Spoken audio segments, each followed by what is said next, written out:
नमस्कार, times of Swaraj में आप सबों का स्वागत है। मैं हूं संतोष सिंह। देखिए, लोग हमसे अक्सर कहते हैं कि संतोष जी आप शिक्षा पर बड़ी आजकल ध्यान देने लगे। शिक्षक शिक्षा पर खूब स्टोरी चलाते हैं।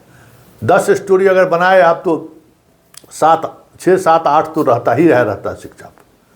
एकदम शिक्षा को आप धरे हुए हैं। क्या बात है? तो हम कहते हैं कि देखिए, बिहार की पहचान क्या थी आज़ादी के बाद? शिक्षे ने दी हमारे पास अब। और झारखंड चला गया तो उसके बाद और कुछ नहीं है। तो पढ़ाई लिखाई भी अगर नहीं करेंगे तो फिर हम लोग जिएंगे कैसे? पहले भी लोग रोजगार करने के लिए लोग पलायन होता था, लोग जाता था। तो हमारे पास स्किल था, धान रोपने का स्किल था, गेहूं काटने का स्किल था, सब्जी के निकौनी करौनी का स्किल था। अगर यही काम कर, राजमिस्त्री में पीढ़ी दर पीढ़ी से आने के लिए उसी का स्किल था। जूता बनाने के लिए चमार का परिवार है तो उसके बेटे को उसका भी स्किल था। लेकिन आज हम पढ़ाई से लेके और ये जो स्किल, स्वतः स्किल डेवलप होता था बिहार में, उस सब में हम लोग फिर होते जा रहे हैं। इस बार के यूपीएससी के एग्जाम का जो रिजल्ट निकला है, टॉप 20 में हम लोग 3 जरूर बिहार के हैं। और पता है कुल कितने हम लोग कंपीट किए हैं? मात्र 18। अभी तक के इतिहास में सबसे कम। सीटेट लागू हुआ था उस समय में भी ये स्थिति हमारी नहीं थी। 18, और वो 18 का 18 ऐसा है जिसको बिहार के शिक्षा व्यवस्था से कोई लेना देना नहीं। 50,000 करोड़ रुपया हम लोग हायर एजुकेशन से लेकर लोअर एजुकेशन तक खर्च करते हैं, और रिजल्ट 0। आईटी का जो आया है उसमें भी वही स्थिति है। 100 परसेंटाइल पाने वाला जो बच्चा है वो बिहार बोर्ड से पढ़ा हुआ नहीं है, बिहार से इंटरमीडिएट नहीं किया है, जिसको भी आया है। तो फिर इतना बड़ा एकदम 5 लाख शिक्षक, इतना बड़ा यूनिवर्सिटी कॉलेज खोलने का मतलब क्या है? जब यही कूड़ादान की तरह जब छात्रों को सिर्फ डिग्री बांटेगा तो। आज आनंद किशोर जी, सिद्धार्थ जी और राज्यपाल महोदय, तीनों की तस्वीर हमने इस स्टोरी में लगाया है। ये देख लीजिए, ये है कभी हम देश में 17% सिविल सर्वेंट देते थे, सिर्फ बिहार से 17%।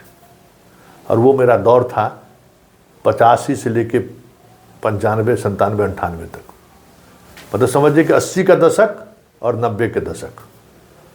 इस देश में, बिहार के ब्यूरोक्रेसी में नहीं, देश के ब्यूरोक्रेसी में किसी भी राज्य का सर्विस कमीशन क्यों ना हो, वहाँ हम लोग 17% के करीब परफॉर्मेंस दे रहे थे।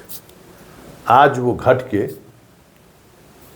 और हम उस समय में दूसरे नंबर पर थे, आज हम घट के 7वें पोजीशन पे। कर्नाटक सबसे पीछे हम चले आए।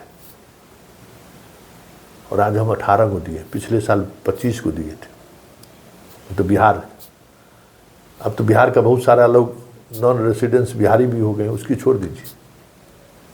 इसका माँ पिताजी अभी भी बिहार में हो, ऐसे लोगों की हम बात कर रहे हैं। मतलब जिस बिहारी की पहचान इस वजह से भी था कि दिल्ली पुलिस का कमिश्नर बिहारी, और दिल्ली में रेडी पर चना बेचने वाला, गुपचुप बेचने वाला भी बिहारी। एक दौर वो था। दिल्ली यूनिवर्सिटी का टॉपर भी बिहारी, और उसी कॉलेज में फुटपाथ पर किताब बेचने वाला भी बिहारी। उसी दौर में जेएनयू का टॉपर भी बिहारी, और जेएनयू के बाहर किताब बेचने वाला, मूंगफली बेचने वाला, उस गंगा ढाबा में काम करने वाला, जेएनयू के अंडर जितना ढाबा था उस ढाबा में काम करने वाला भी बिहारी। मतलब सिर्फ हमारा पलायन गुपचुप बेचने और बर्तन साफ करने के लिए नहीं था। हम पलायन के रूप में पढ़ाई करने जाते थे।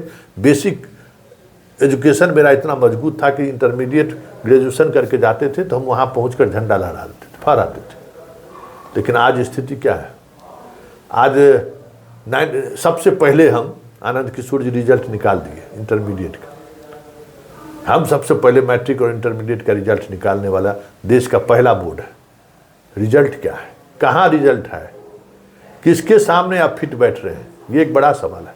और पूरे बिहार के लोगों को सोचना चाहिए कि किस तरीके से हम अनस्किल्ड लोगों, ये देखिए सबको पढ़ाने को लेकर जो एक नीतीश कुमार का मुहिम चला, मतलब लाभुक योजनाओं के सहारे, तो जो पता है गांव में अब आपको निकौनी और कमठौनी और भैंस दूने वाला लड़का लड़की नहीं मिलेगा आपको। किसी अपना घर में भी लोग नहीं डूब पाता, दूसरा को तो छोड़ दीजिए।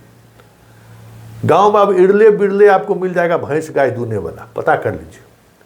निकौनी कमठौनी तो छोड़ दीजिए।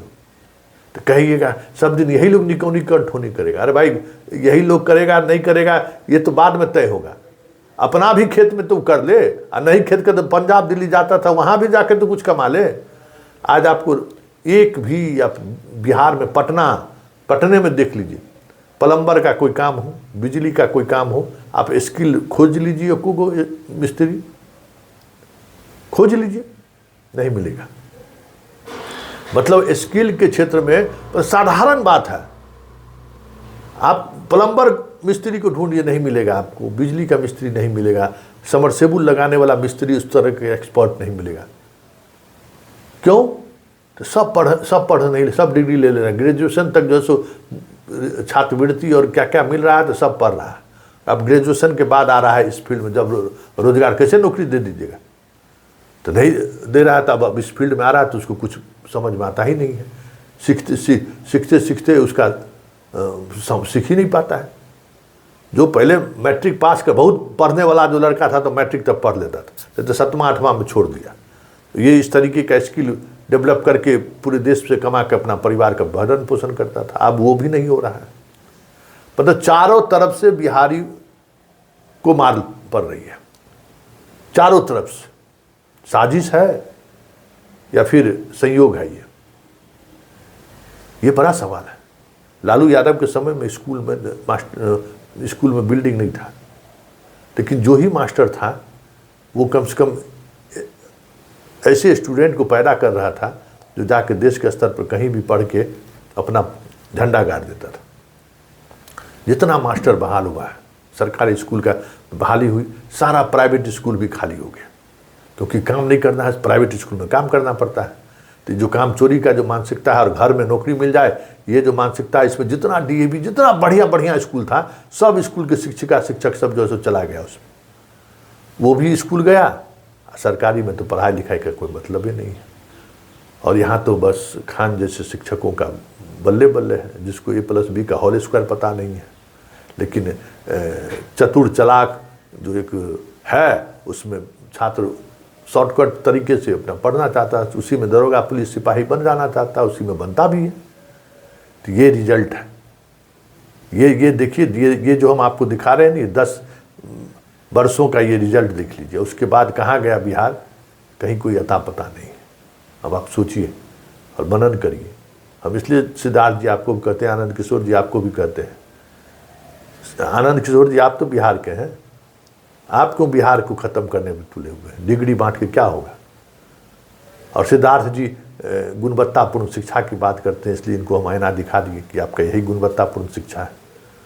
और राज्यपाल महोदय को आईना दिखा दिए कि वाइस चांसलर और प्रिंसिपल बहाली और बाकी चीज़ों में जो चीज़ चल रहा है बिहार में, जैसे लगता है कि स्थिति देखिए नहीं, क्या को वाइस चांसलर बिहार का बनता है, सब बाहर से वाइस चांसलर आता है। क्यों? बिहार में वाइस चांसलर योग्य शिक्षक नहीं है, या फिर कुछ और बात है?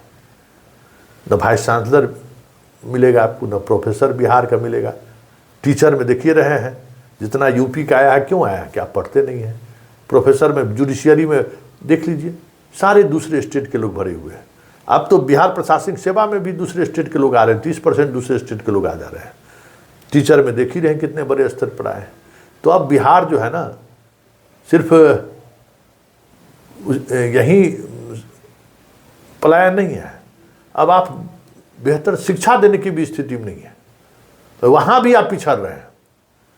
मतलब पूरा आने वाले दिनों में हम साक्षर जरूर हो जाएं, साक्षरता दर मेरा जो बढ़ गया होगा, लेकिन अल्टीमेटली यह स्टेट देश का सबसे बड़ा निरक्षर स्टेट है ज्ञान के मामले में। ये भी किसी दिन इस इंडेक्स पर अगर बात हो जाएगी तो बिहार सबसे आगे दिखेगा।